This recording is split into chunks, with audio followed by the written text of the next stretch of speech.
With me now, Philippe de Backer.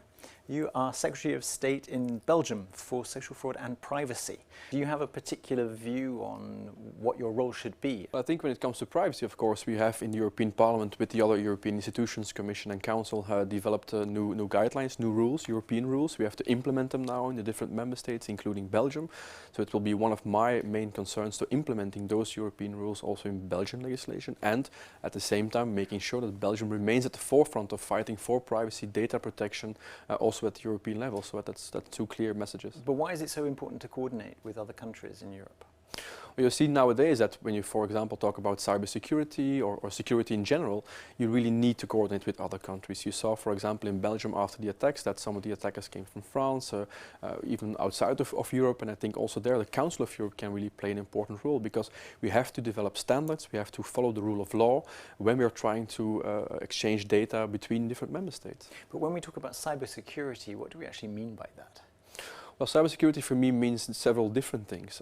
It's first of all making sure that your infrastructure is sufficiently protected, and also making sure that whenever there is a breach, it's also reported and can be followed up upon. That's, I think, one element of the discussion.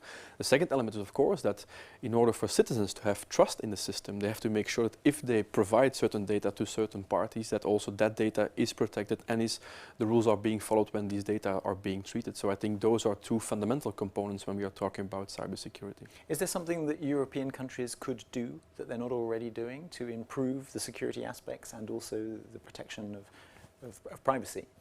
Well, I think very concretely that on one hand, of course, you see that these kind of cybersecurity issues are cross-border issues.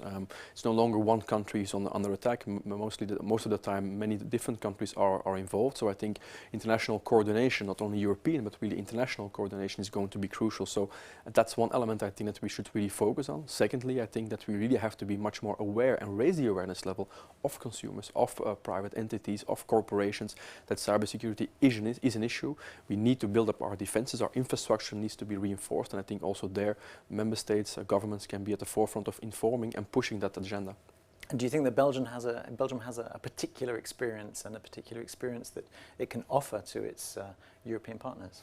Well, I think when you talk about cybersecurity and security in general, on one hand, of course, we had the attacks of the 22nd of March, and I think there also the discussion between privacy, what kind of data do our law enforcement and security and intelligence agencies need, how is this information treated, how is this information exchanged. That's one element, I think, where we really are now at the forefront of rethinking maybe also our own structures. But we also had, for example, the cybersecurity attack on Proximus, a company, and there I think it took a long time before this was reported, followed up, and I think also there developing new procedures might help us in strengthening cybersecurity in general. And you think that governments are able to deal with the threats to cybersecurity? It will always be something that needs to be done in partnership. We will have to develop international, global standards. We'll have to make sure that the rule of law is enforced and being developed, and also the Council of Europe can play a huge role. And of course, at national level, you will have to build partnerships between corporations, consumer organizations, but also the governments as such, raising awareness and really investing in our infrastructure. You mentioned the Council of Europe's Convention on Cybercrime,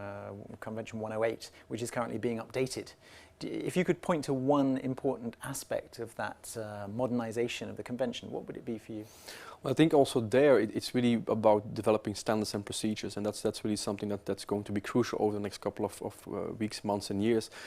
Technology is evolving so fast, going so swiftly, and I think also there the Council of Europe can really push also in making member states understand that the faster they develop protocols and standards, that the easier it will become also to tackle these new technological challenges.